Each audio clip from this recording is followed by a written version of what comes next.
What if every time you stayed silent to avoid a fight, you were secretly betraying the person you're meant to become? Picture this. You're in a moment where someone disrespects you, crosses your boundaries, or dismisses your worth. Your heart races, your mind screams to speak up, but instead you swallow your words, force a smile, and tell yourself, "It's not worth it. I'm better than this." That moment of silence feels like peace, but deep down it's a wound, a betrayal of your own soul. Friedrich Nietzsche, the philosopher who tore through the veils of human morality, saw this for what it is, a lie we've been fed since childhood. This lie, which he called slave morality, traps you in fear, chains you to resentment, and keeps you from living authentically. Are you ready to face the uncomfortable truth about why you avoid conflict and how to break free? Let's dive into Nietzsche's radical philosophy to uncover the path to reclaiming your power, your dignity, and your true self. The lie that binds us. From the moment you could understand words, society began shaping you.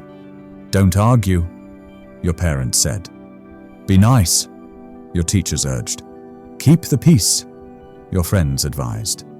Confrontation, we're told, is ugly, something to avoid at all costs. Silence, on the other hand, is noble, mature, even virtuous. But what if this is all a grand deception? What if the peace you're chasing is nothing more than a cage for your spirit? Friedrich Nietzsche, one of history's most fearless thinkers, exposed this deception in his groundbreaking work, On the Genealogy of Morals.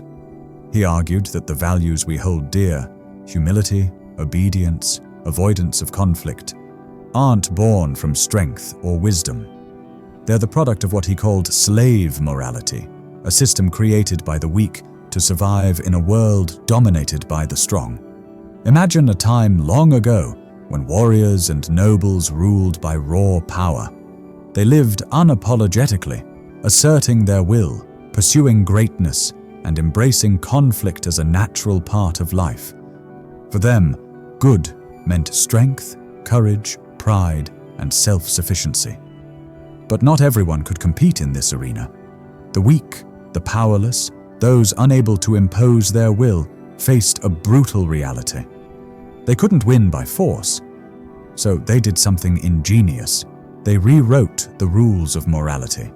Through cunning and necessity, the weak inverted the values of the strong. Strength became arrogance, courage became violence, pride became sin. In their place, the weak elevated their own traits, submission, humility, passivity, as the new good. This wasn't a noble pursuit of peace, it was a survival tactic, a way to undermine the strong by making their virtues seem evil.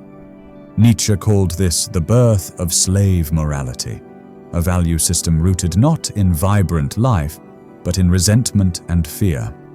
You might think this is ancient history, irrelevant to your modern life. But look closer. Slave morality is alive and well, woven into the fabric of your upbringing, your relationships, your workplace. It's in the voice that tells you to let it go when someone disrespects you. It's in the guilt you feel when you consider standing up for yourself. It's in the praise you receive for being easygoing, when in truth, you're just avoiding conflict.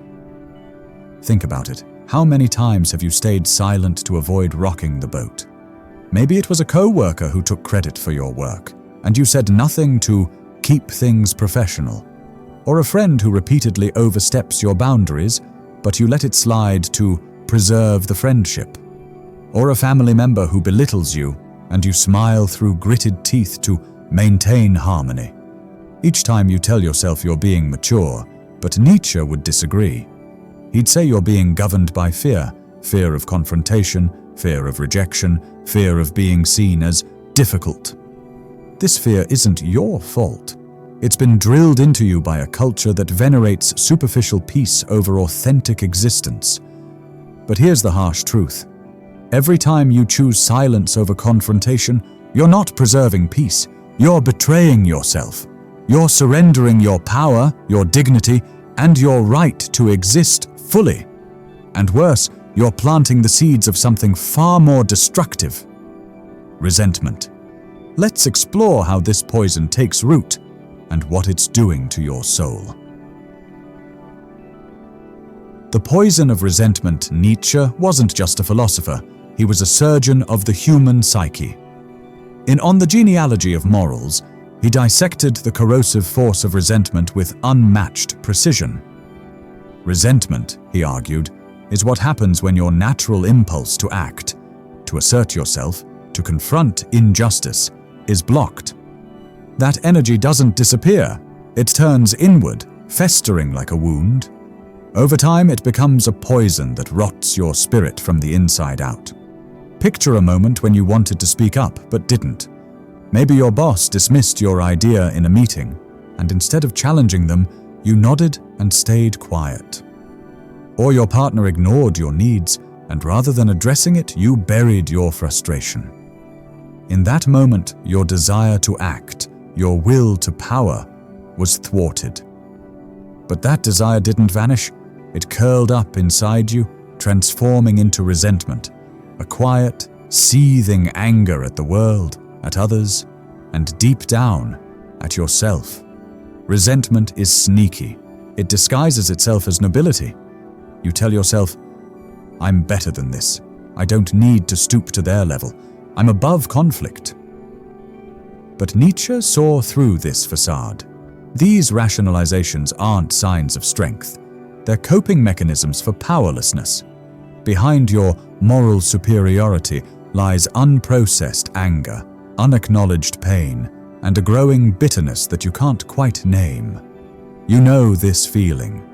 It's the knot in your stomach when you replay a conversation, wishing you'd said something different. It's the sleepless nights spent ruminating over an insult you let slide.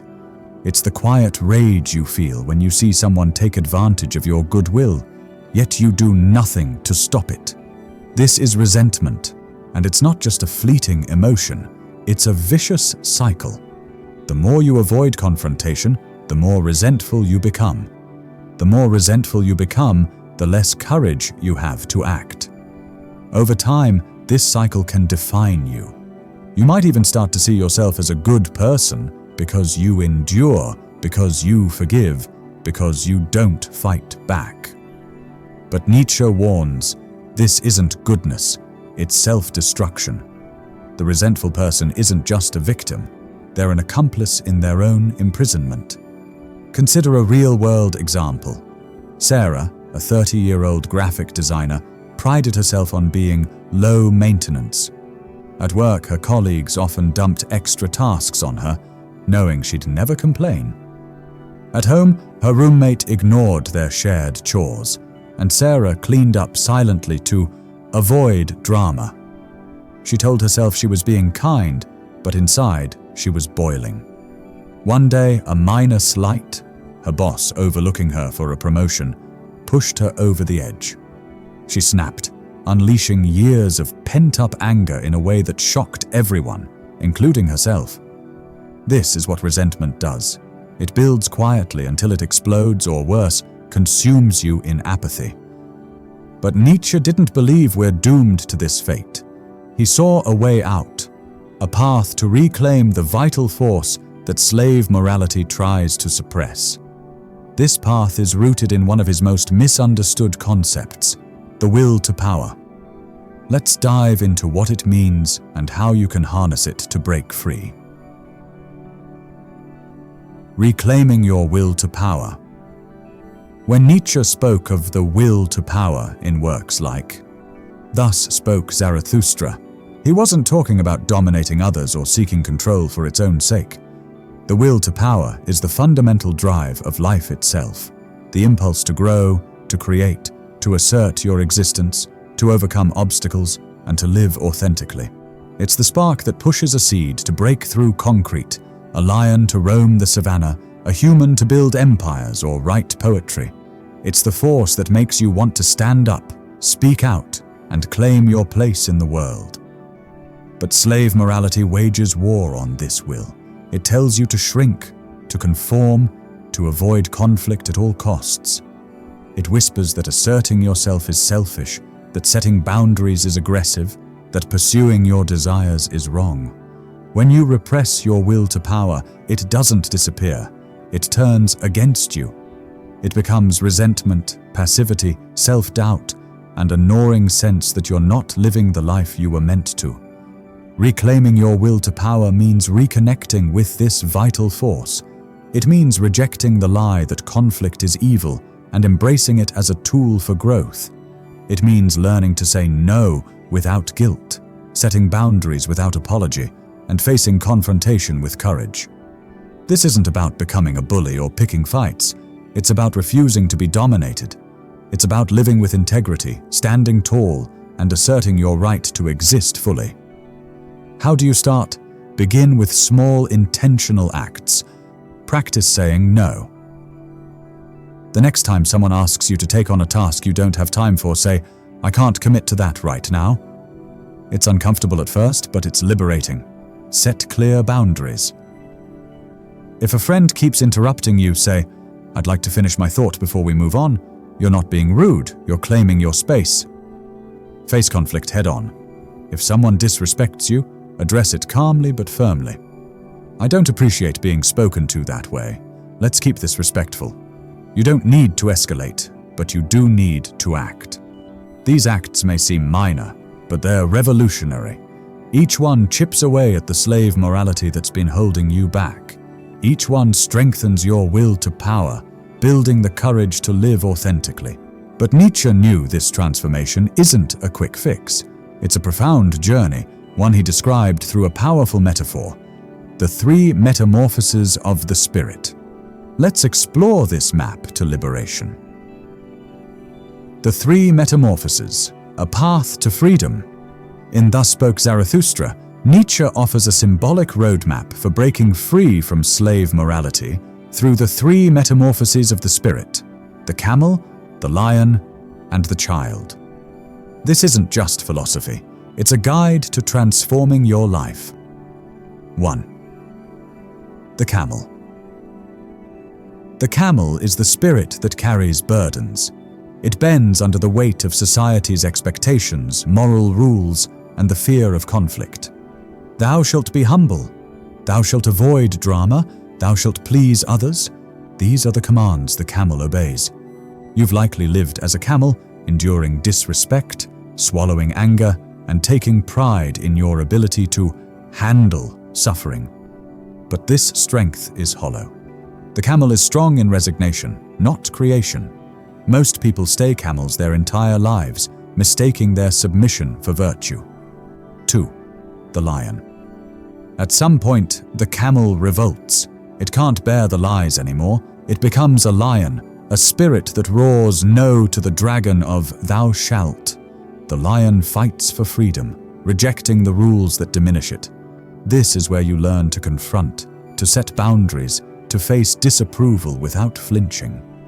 The lion's struggle isn't about destroying others, it's about carving out an inner space where you can exist authentically. To become a lion, you must face the dragon's scales: the guilt of saying no, the fear of rejection, the discomfort of conflict. It's a fierce battle, but it's necessary. 3. The child. The final stage is the child, a spirit reborn, free from the camel's burdens and the lion's defensiveness. The child doesn't just react, it creates. It builds new values, lives joyfully, and faces conflict not as a war, but as an act of self-expression. The child is playful yet powerful, light yet profound. This is the stage where you live authentically, choosing when to confront and when to let go, not out of fear, but out of wisdom. This journey, from submission to rebellion to creation, is the path to becoming who you are. But it requires courage, especially in the lion stage, where you must face conflict head-on. Let's look at a real-life example to bring this to life. Mark, a 40-year-old teacher, spent years as a camel. He tolerated disrespectful students, demanding administrators, and a critical spouse, all to keep the peace.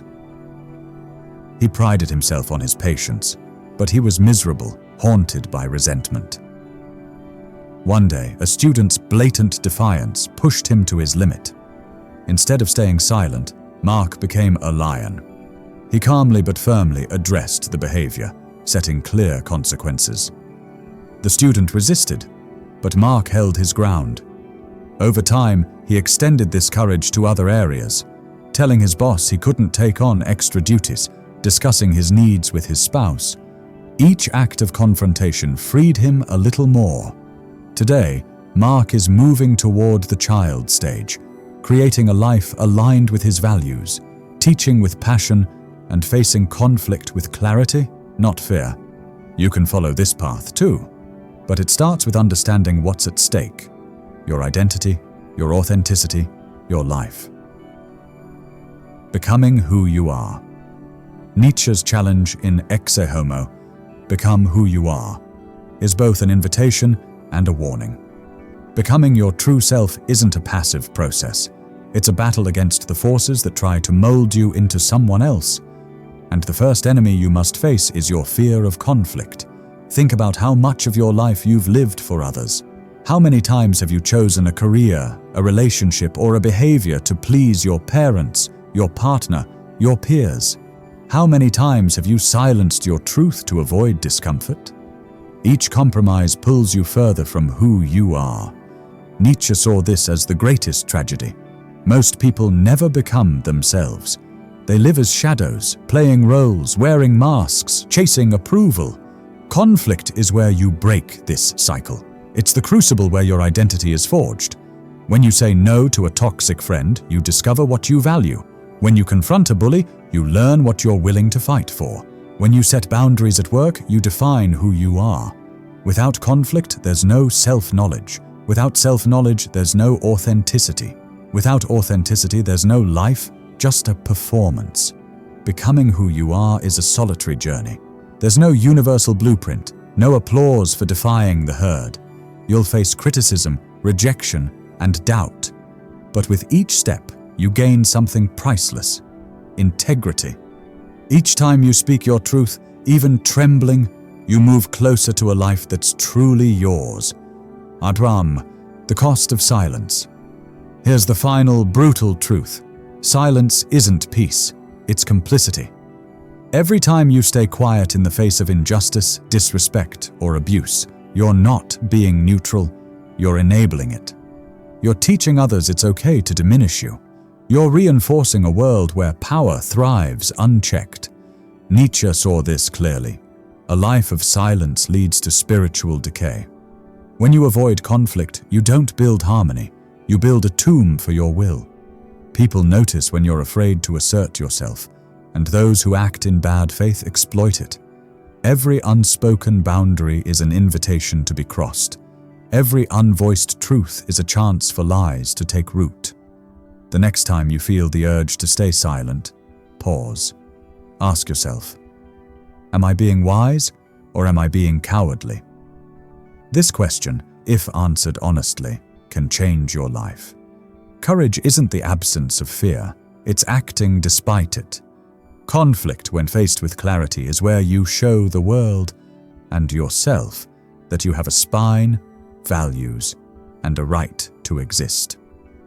You weren't born to be a camel, crushed under others' expectations. You have the lion's roar and the child's creativity within you. The journey to becoming who you are starts now, with one bold act. The next time someone disrespects you, crosses a boundary, or dismisses your worth, don't swallow it. Speak your truth. Set the boundary. Face the conflict. Comment below.